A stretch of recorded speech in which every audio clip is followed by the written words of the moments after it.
Welcome to Uncommon Knowledge. I'm Peter Robinson, a graduate of Gonville and Caius College, Cambridge.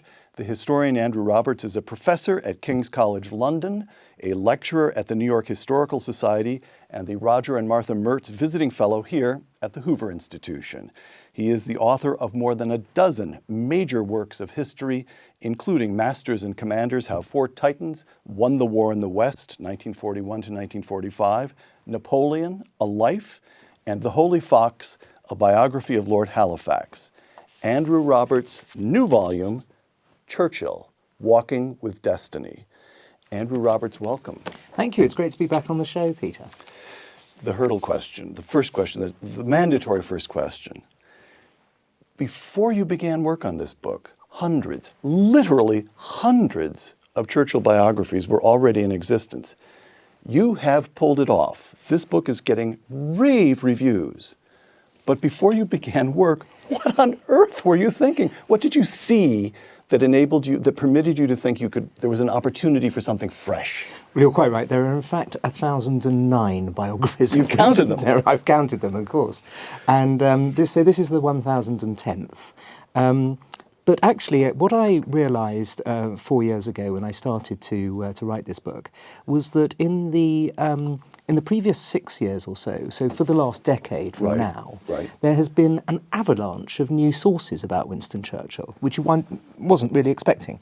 The Queen allowed me to be the first Churchill biographer to use her father's diaries. And he kept good diaries? Very good diaries. Did he? He had lunch every Tuesday of the Second World War with Winston Churchill, who trusted him with everything, the nuclear secrets, the ultra decrypts and so on. And the King wrote down everything Churchill said. So we've got a fantastic cornucopia of new stuff, his hopes and fears and his aperçus and his jokes, every Tuesday of the Second World War.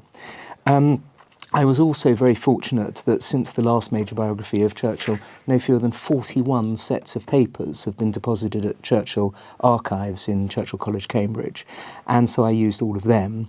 The diaries of Ivan Maisky, the Russian ambassador, 1932 to 43, are available now, which they weren't 3 or 4 years ago. The verbatim accounts of the War Cabinet, actually, which I discovered 7 years ago, I knew that I would be able to use quite heavily in this as well. And no one else had made extensive use of those? Nobody had made any use of those, quite extraordinarily. So there is something on pretty much every page of this book that's never appeared in a Churchill biography before. All right. We'll come in a moment to Churchill in action. Of course we will. But we need to set the stage, I reckon, particularly for an American audience with regard to two particulars, and here's the first. Churchill, the aristocrat. Walking with Destiny. Churchill was the last aristocrat to rule Britain. He possessed the unconquerable self-confidence of his caste background. All right. Make an American audience understand what that means. What did it mean to have been born in Blenheim Palace, the grandson of a duke? Well, Blenheim Palace, of course, is the greatest of all the British palaces. Even the royals envy the Dukes of Marlborough for Blenheim. And the grandson of a duke, but not just any old duke, the Duke of Marlborough, one of the greatest and grandest people in the country. And therefore, he had what today you would call a sense of entitlement that is totally massive, and he didn't care what people thought of him, which in his life turned out to be an extraordinarily useful asset, because I'm sure we're going to come on to the 1930s later, but the attacks that were made on him throughout his life, really, you needed to have a rhinocerine hide, and the reason that he did have that was partly because of his age and class and background. He really didn't sort of mind what other people thought of him, because he was so grand. So to have been born an aristocrat in the second, what would have been the last third of the 19th century. 1874, so yes. Is to have been born into a world of total, utter self-confidence. That's right. But also, of course, a world where your privilege imbued you with a responsibility to give back. All right. And here's the second vital piece of the background that I think takes a little bit of explaining for an American audience. The British Empire. Again, Walking with Destiny, Andrew. And here I'm quoting from a 1941 entry with someone you just named, the diary of Ivan Maisky, the Soviet ambassador in London. Quote, whom he saw, as far as I can tell, you make it out that he saw Ivan Maisky almost as much as he saw the king. It was very close. It absolutely had to be, especially after the Russian, the invasion of Russia by Germany. Right. So here's Ivan Maisky. Churchill has told me more than once over the years, and I have no grounds to disbelieve him. Shrewd old communist there. Is it true or not? That the British Empire is his alpha and omega, close quote. Now today, even in Britain, speaking well of the empire is just a non-starter. So how are Americans to understand this man whose alpha and omega, whose lodestar was the defense of the empire? Because the empire that he wanted to defend was not some evil, sinister imperialist construct that 1960s Marxist professors talk about. It was in fact a paternalist concept, something that for 90% of the history of the empire, for 90% of the native peoples of the empire, was a good thing. And Winston Churchill saw that himself up in the northwest frontier, where he was protecting the empire from the Pathans and the Afridi and the Talib tribes. He saw an empire which had given so much to the people of India that it was an entirely different concept from the kind of thing that we're taught in our schools today about the empire. It was somewhere that had brought internal peace for the longest period of time. It had doubled the life expectancy. It had brought the amount of land under cultivation, multiplied it by 8 times. It had given a Westminster-style politics, which of course it still has this day. It has the English language that is invaluable for India as the first world language. It abolished evil and sinister things like the sati, the throwing of widows onto funeral pyres, which probably would now count as unacceptable interference in local culture. Yes, But that definitely was one of the things that we did get rid of. And Tuggy, we created railways and universities and entire new industries. And to Churchill, that seemed to be a good thing and something worth defending all his life, which is what he did. All right. Walking with destiny one more time.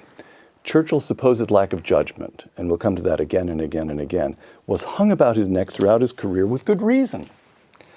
Yet when it came to all 3 of the mortal threats posed to Western civilization by the Prussian militarists in 1914, the Nazis in the 1930s and 1940s, and Soviet communism after the Second World War, Churchill's judgment stood far above that of the people who sneered at his, close quote. The Prussian militarists. What did Churchill get right concerning what he called the world, well, his history of the First World War was called the world crisis.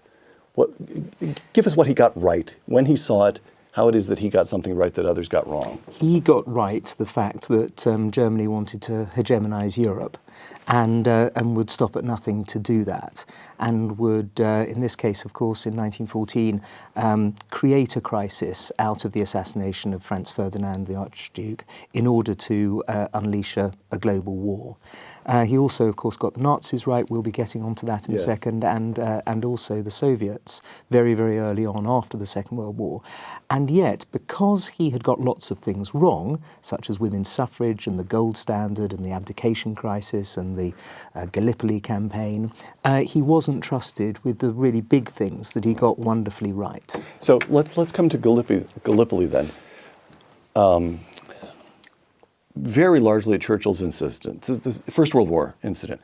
The Allies decide they can cripple the Ottomans, an ally of the Germans, by gaining control of the Dardanelles, and they invade Turkey at Gallipoli, believing they can overwhelm light Turkish defenses. And the Turkish defenses turned out not to be so light, and the Allies got pinned down.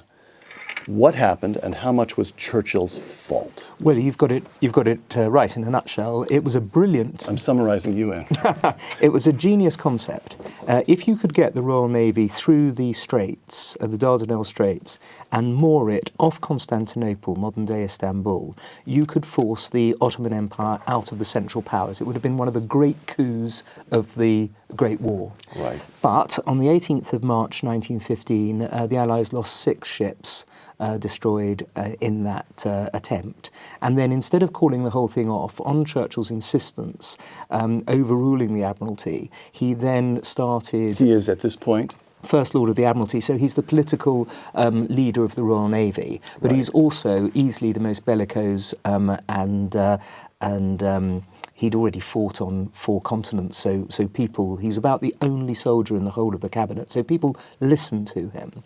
And he'd been under fire, so he felt no need to defer to the military men who were advising him. Precisely, Right. and also he'd been at some of the most terrible defeats in, like Spion Kop in the Boer War, so he didn't have an instinctive regard for experts, generals, admirals and so on. He thought most of them were idiots.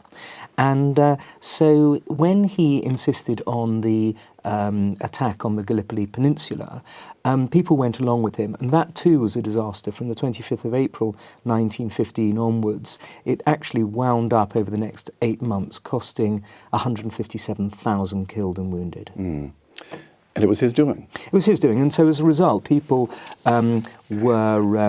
people would shout at him, "What about the Dardanelles?" right the way into the 1930s, because he was the primary person pushing for this. However, first of all, of course, the Prime Minister and Cabinet went along with it. They wouldn't. It wouldn't have happened if they hadn't, and he learnt from it. The great thing about one of the many great things about Winston Churchill is that, yes, he made these terrible errors. He told his wife Clementine, "I should have made nothing if I had not made mistakes." But he also had this redemptive side to him, which meant that he learnt from them. And the thing that he learnt from the Dardanelles was never once in the Second World War did he overrule the chiefs of staff when all 3 of them agreed on a plan of action. I see. All right, now we come to the Nazis. Of course we do. Walking with Destiny, the important point about Churchill in 1940 is not that he stopped a German invasion that year. Interesting. Now you overturn all the 1,009 books that preceded this one. The important point is not that he stopped a German invasion then that year, but that he stopped the British government from making peace. Explain that. Well, we know, and indeed he knew from the decrypts, that the Enigma decrypts, that after the defeat of in the Battle of Britain, by the Luftwaffe's defeat, that Hitler had from mid-September onwards decided not to invade Britain.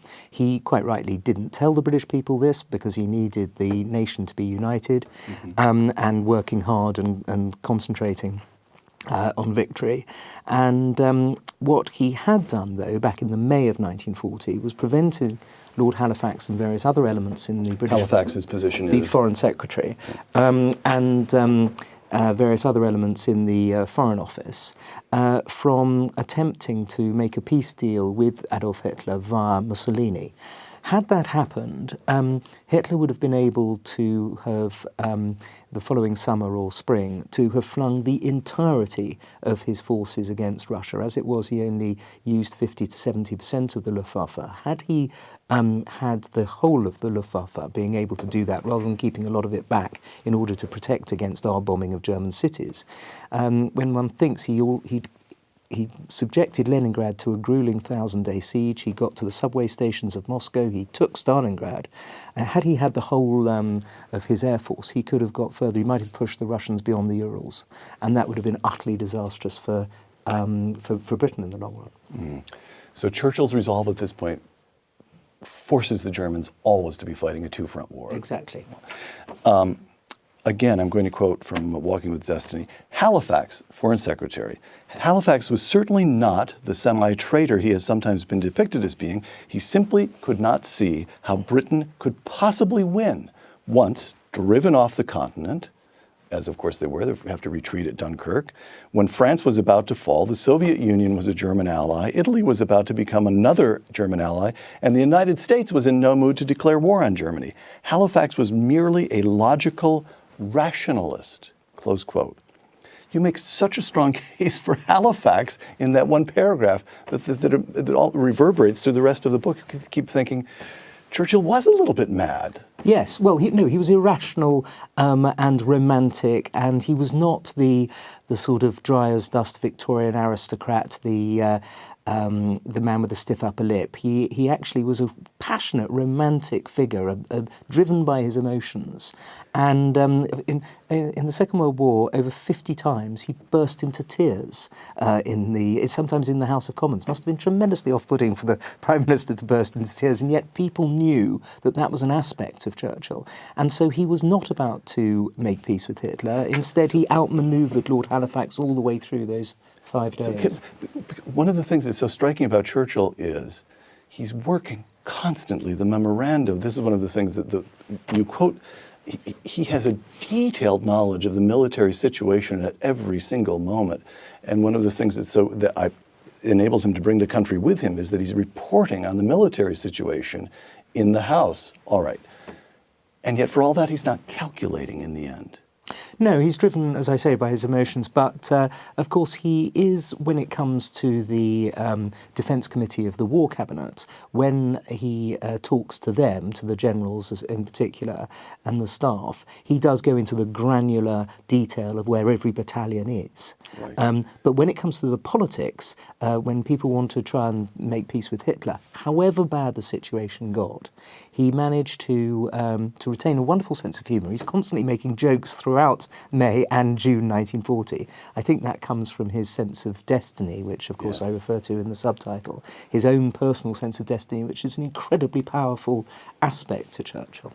Churchill refused to be cowed by the almost complete unanimity of the British establishment in appeasing Hitler and the Nazis. So, you make this point in detail. Churchill is not just standing up to Hitler, but against his party, his friends, his class. For that matter, he's standing up to the known sympathies of the king himself. Where did this come from? He's an aristocrat, yes, but his whole class wanted to settle with Hitler. It comes from three things that you don't get very much with the rest of his class and age and background. The first was his philo-Semitism. He liked Jews, he got on with them, he got on holiday with them, his father liked Jews, he thought that they gave the ethics of world civilization. He was philo-Semitic, he'd been a Zionist, of course, at the time of the Balfour Declaration, and so he had an early warning system when it came to Hitler and the Nazis that was not vouchsafed to people, many of them anti-Semitic, who were sitting on the benches with him. That's the first thing. Second thing was he was an historian, and he was able to place the threat to hegemonize Europe made by Hitler into the long panoply of British history. So you go from Philip II and the Armada to Louis XIV, who of course was stopped in the Spanish War, the War of Spanish Succession, by his own great ancestor, John Marlborough, precisely, and then Napoleon, and then the Kaiser, who he, of course, had also fought in the trenches after the Gallipoli disaster. He was battalion commander, and he actually went into no man's land no fewer than 30 times in that conflict. Got so close to the German trenches he could hear them speaking on these expeditions out there. And then Adolf Hitler, so he could see it in the broad continuum of British politics. And then the third thing is that he had come up against fanaticism, up close and personal against fanaticism in his life when he was fighting in the Sudan, when he was fighting on the northwest frontier, in this case Islamic religious fanaticism, but he could see in that the same cadences and contours and echoes as the Nazis in the 1930s, in a way that the other prime ministers of the 1930s, people like Ramsay MacDonald and Neville Chamberlain and Stanley Baldwin, for example, just simply had never seen that kind of fanaticism in their lives, and therefore didn't see it in the Nazis either. Got it. Churchill was indispensable during the Second World War because he prevented Halifax from making peace, but also because he exuded a confidence in victory, I'm quoting you again, Andrew, that no other senior figure did, and was able to provide something that Neville Chamberlain could not: hope. And this brings us to the speeches, which to this day, you listen to these speeches, they're available on YouTube,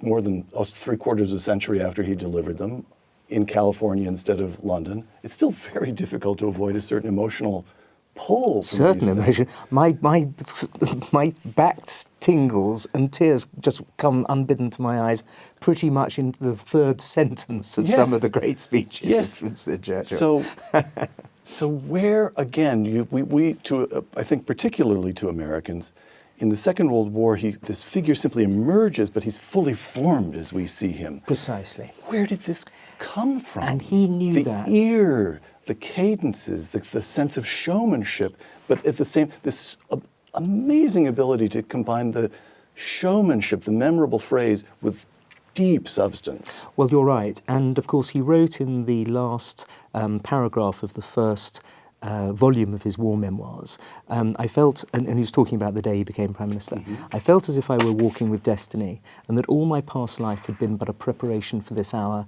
and for this trial. And when it came to his speeches, it was indeed a preparation. His love of Shakespeare, of course, was highly influential on him.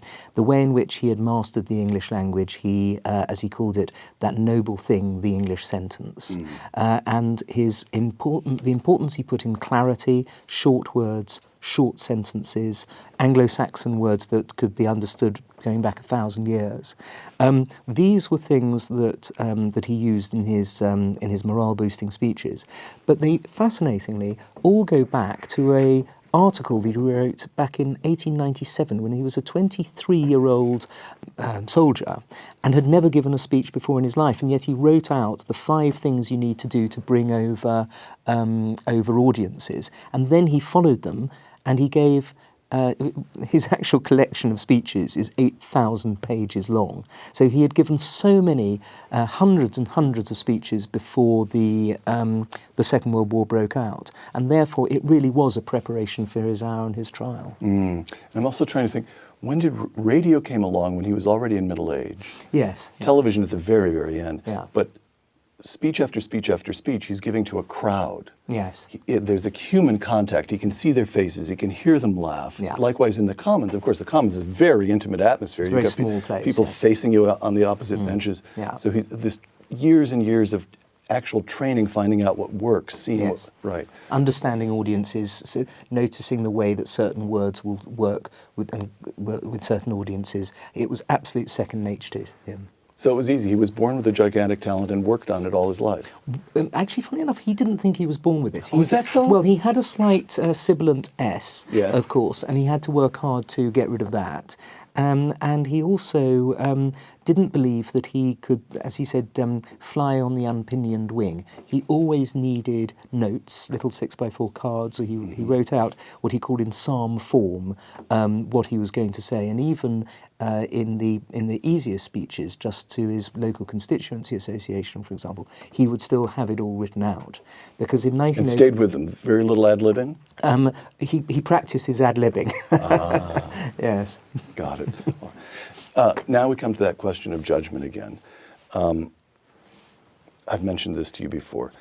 I was told a story by a man who's now died, but he lived deep into his 90s, and I was told this story when he was in his 90s, a man called George Elsie, who was in the map room of the White House. He was a lieutenant. He was just there for cables to arrive and so forth to keep FDR informed. This is during Churchill's first or second visit to the White House. And at 11 o'clock at night, the doors open, and the president, FDR, is wheeled in, and Churchill comes in, and George Marshall, Chief of Staff of the Army, United States Army, and a couple of British generals, and they start fighting back and forth, referring to the maps on the table over Churchill's insistence on a soft underbelly approach. You'll tell us in a moment what that meant.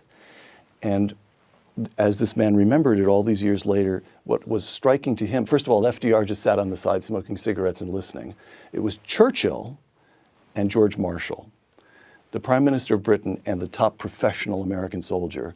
And Churchill kept emphasizing the aggressive opportunities. If we do this, we can get them here. We can cut them off here. And Marshall kept emphasizing the logistical realities. Supply lines will be too long, no ports for resupply, shipping lanes too exposed.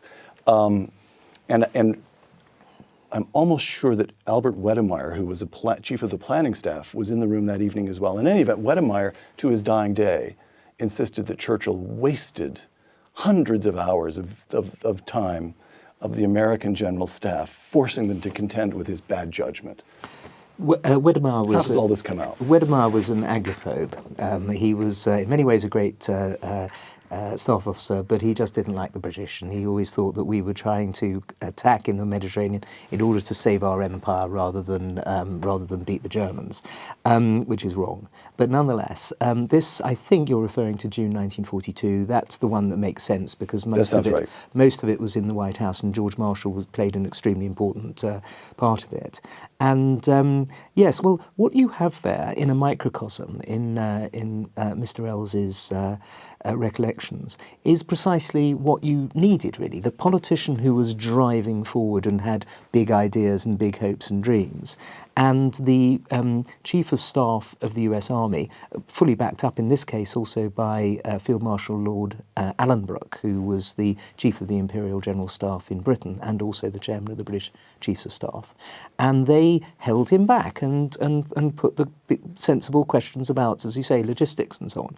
But what you needed was the creative tension between these two political masters of him and FDR and military commanders to create, from the creative tension, a strategy which was the war-winning one, where we captured 250,000 Axis troops in North Africa, then went over into Sicily and mainland Italy, and the day after Rome fell, we crossed the Channel and delivered that great punching blow on D-Day. And to be able to come together to get that great strategy, you needed a lot of arguments, and boy, did they debate it. You know, of course they did.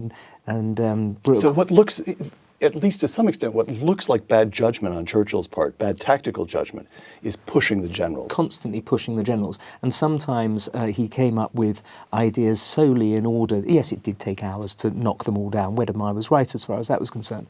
But if they weren't all being tested constantly about the offensive, how important the offensive was, then Churchill feared that they wouldn't take the offensive. Right. And so it did require this constant bellicosity from him to ensure that everybody was on the same page when it came to hitting the Hun as hard as possible, as he put it. One other question about his judgment, in this case, moral judgment. I have the feeling that this is something that's a question that's been raised in the last decade or 15 years, maybe for the first time. Dresden. February 5th, 1945, British attack on the capital of Saxony, Dresden. The city is obliterated, a beautiful Baroque city. 13th of February. Sorry, thank you. And almost 30,000 German civilians are killed. In his history of the Second World War, I checked on this, Churchill passes over Dresden in one sentence. I almost feel he doesn't want to go into it. Oh, you're excellent. This is good. You're coiling. All right. And you quote, here's a memorandum for Churchill to General Ismay, his military aide. This is in March. The bombing run over Dresden takes place in February, as you corrected me, February 13th. By March, questions are being raised by bishops in the Church of England, in the House of Lords, about the morality of what took place in Dresden. And Churchill writes to Ismay, quoted here, "The moment has come when the question of bombing German cities simply for the sake of increasing the terror, though under other pretexts, should be reviewed. The destruction of Dresden remains a serious query against the conduct of Allied bombing," close quote. So Churchill's aware of and indeed seems to be condoning the intentional targeting of civilians to increase the terror. And he actually says in that memo, elsewhere in that memo, "Are we beasts?" He asks this question. He put that in writing. He put that in writing. He didn't believe that we were beasts, by the way, but he thought it worth asking. And the problem with Dresden, of course, was that he himself was at Yalta at the time, so it was signed off by Clement Attlee, his deputy prime minister. It was demanded by the Russians because it was a railway nodal point between Dresden is between the east and the west. And what the Germans were doing were taking troops away from the west to fight in the east, and the Russians wanted this stopped, and so the city was obliterated. Something, I think the numbers now are considered by a group of committee of German historians closer to 25,000 than to 30. And Goebbels, of course, claimed it was 100,000, and I think the former historian David Irving has also come up with some six-figure number. It's very important that we don't go down that route. It isn't anything like that number, but it's still a huge number of people, 25,000. There were optics factories there that created the night sights. The sights for the Yes. rifles. There were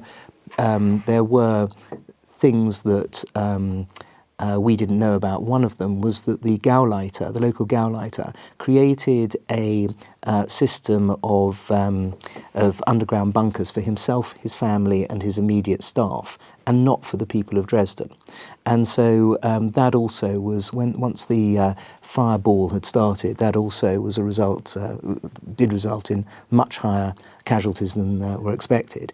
But the fact is, yes, we had both the RAF and the US AAF had a policy of smashing German cities night after night in order to shorten the war as quickly as possible. And it led to the deaths of some 500,000 Germans. But what it also did is to completely flatten off the rate of increase of war production material by about the August of 1943. Could it have been ended sooner? Perhaps, if you have the certainty of hindsight. But the trouble is, we didn't know, we know today, but we don't know when the Second World War was going to end. There was lots of talk of the German redoubts, of secret weapons that were being worked on.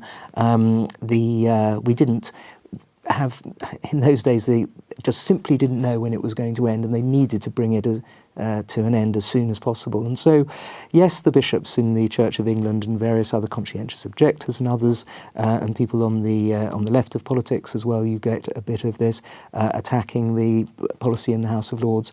But overall, I think the British people were 100% behind the policy.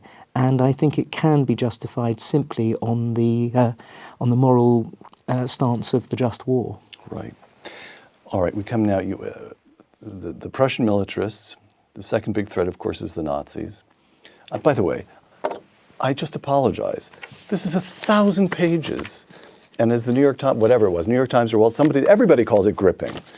And here we are reducing an ox to the size of a bouillon cube. There's nothing else that can be done. A little under 1,000 pages, but very little. A little under 1,000 pages. All right.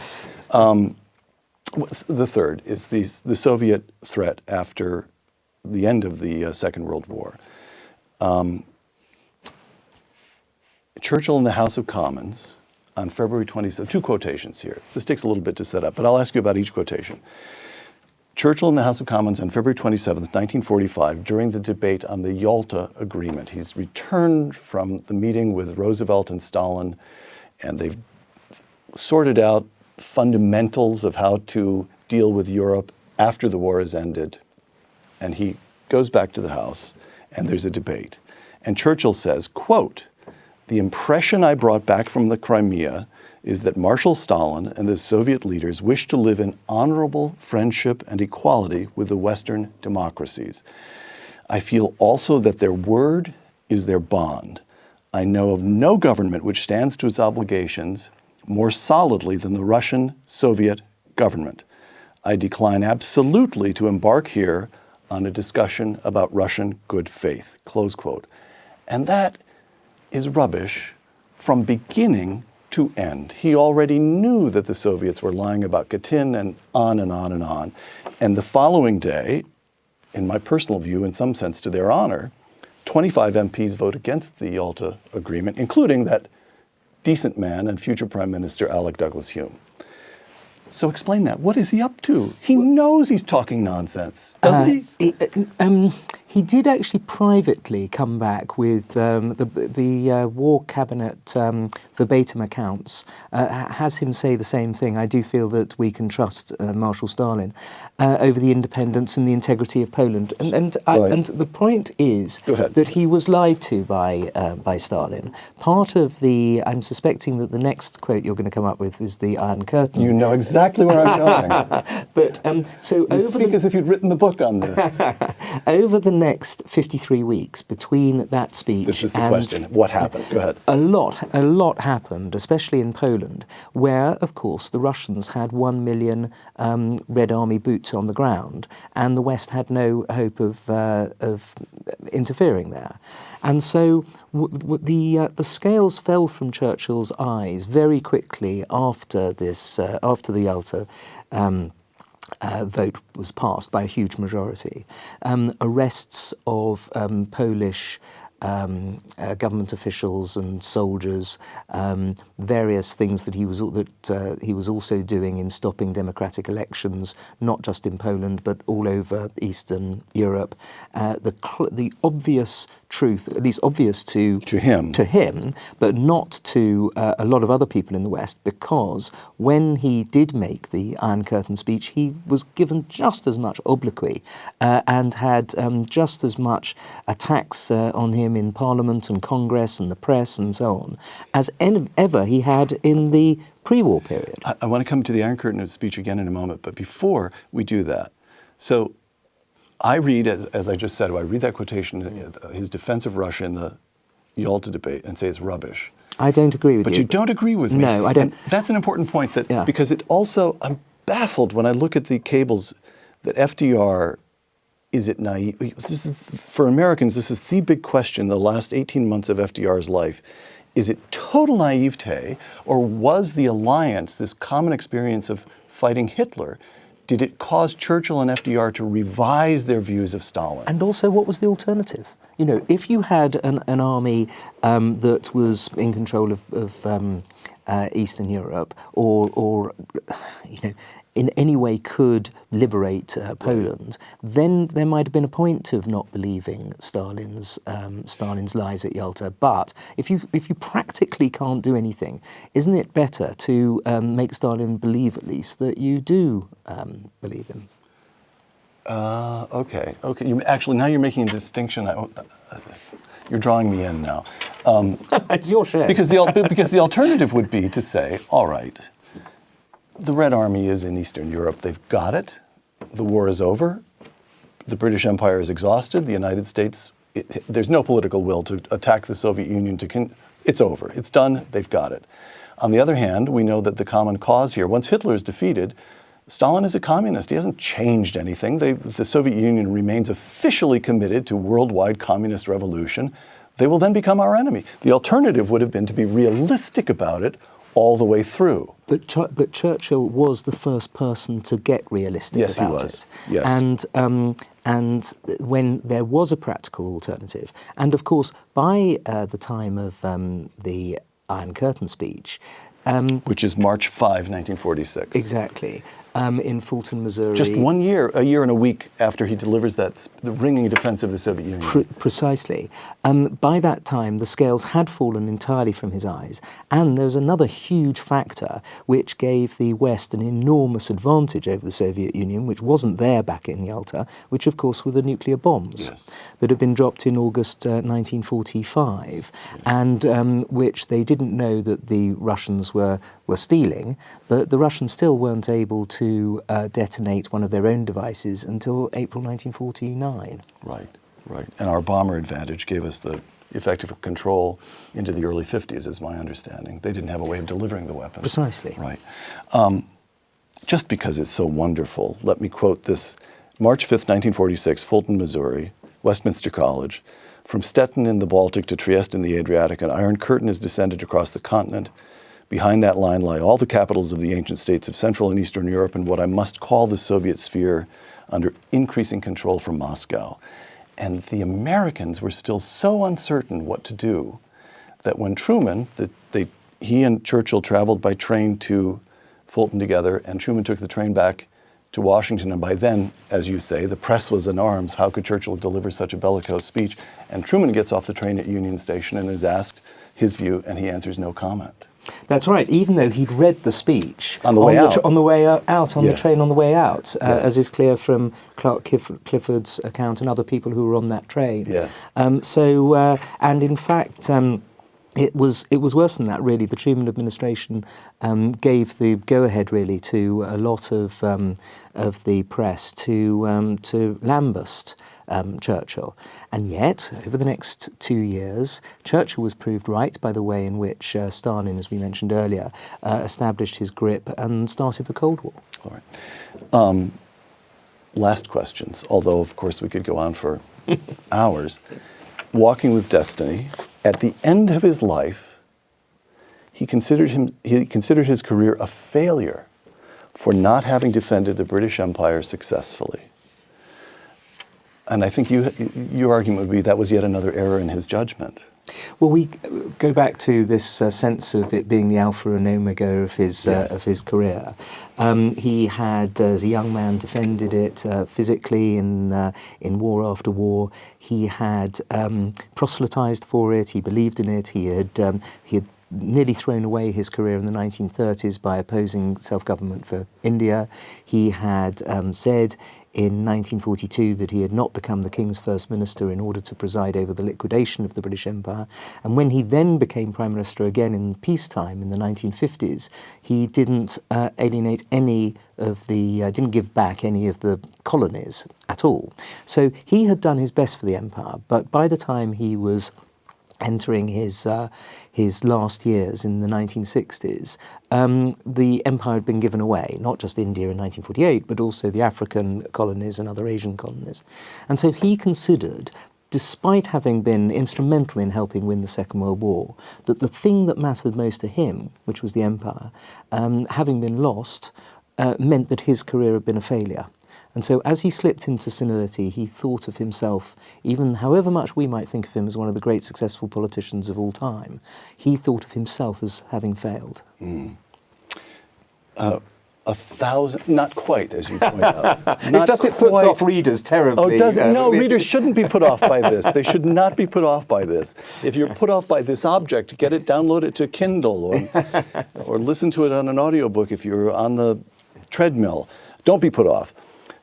But this, not quite 1,000 pages, implies the mastery of tens of thousands of pages of documents. How many research assistants? Never have I used a single... That is just unbelievable. No. You're the studio of Rubens with only Rubens. Having said that, I have got 5 million words of notes that I've taken. This is the 5th book that I've written with Churchill in the title or the subtitle. Rather like... Right, and I've written hundreds, literally hundreds of reviews and articles about him over the past 30 years. So if I don't know it by now, I really shouldn't be undertaking a book like this. But still, your working methods. How do you?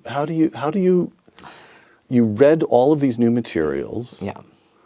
I don't know quite how you got from one place to another. The Churchill archives are where? They're in Cambridge. Cambridge. Yes. I'm assuming that the King's diaries are in Windsor. Yes, they're in the Round Tower at Windsor Castle. And one isn't permitted to make photocopies, I suppose, at the Round Tower. No, actually, if you want to go to the lavatory, you have to have somebody escort you to the loo and come back again.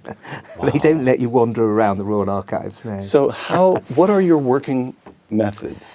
Well, I'm a great believer in getting all the evidence first before you write a word of the book, because what happens if you discover something that then undermines your thesis? So I bring it all together in note form, work out in each of the chapters where I want my themes to fit into the overarching narrative.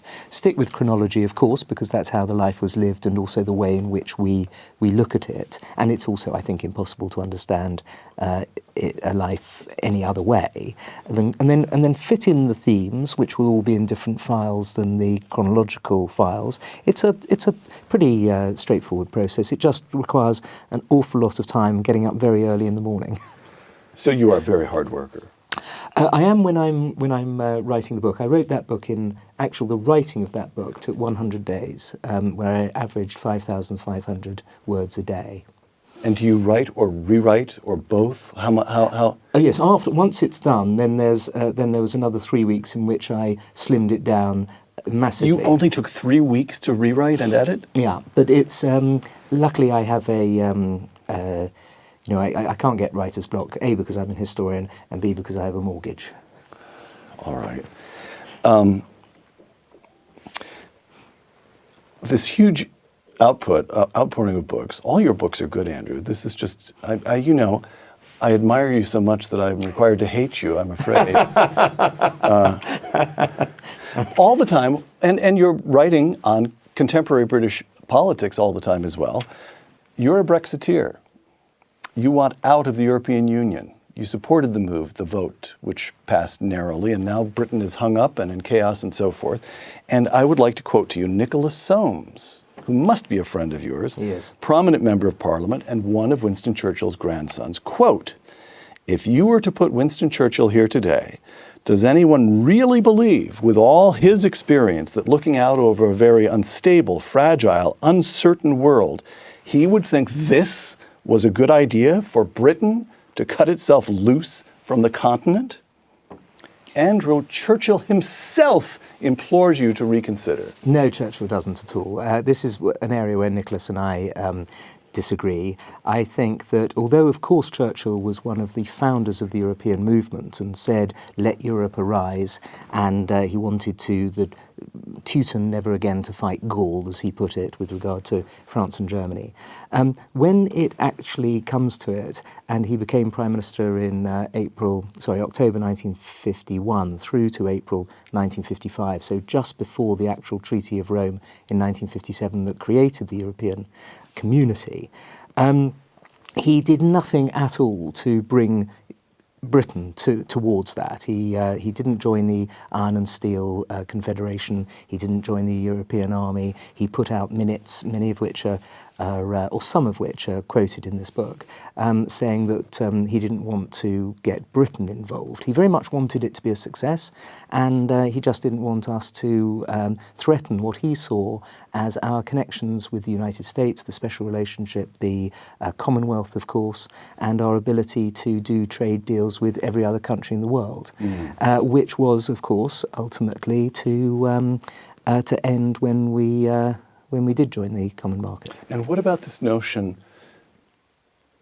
that the Remainers have? This would be, I don't want to put words in his mouth, but I think it would be the Cameron-Osborne argument.